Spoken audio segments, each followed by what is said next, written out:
નીચે બેસીને ગાવું હોય તો નીચે બેસીને ગાય, ઊભા રહીને ગાવું હોય તો ઊભા રહીને ગાય.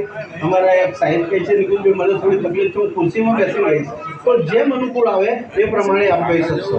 અને અમારા એક આ વિનંતી છે, આપણી પાસે એક આ મોટું રતન છે આજે, તો ભાઈ તમને વગાડતા વગાડતા ઊભા થવાનું મન થાય તો તમને છૂટ છે. क्या बात है. भारत माता की जय. बोलो सदगुरु देवनी जय.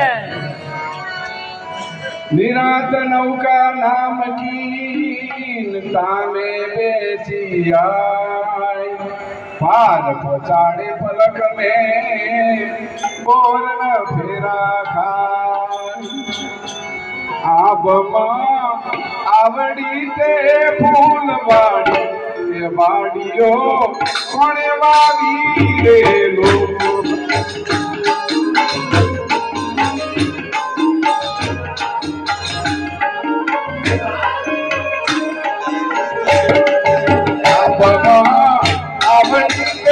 फूल वाड़ी वाड़ियो कोणे वावी रे लो.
फूलड़ा फतिया रे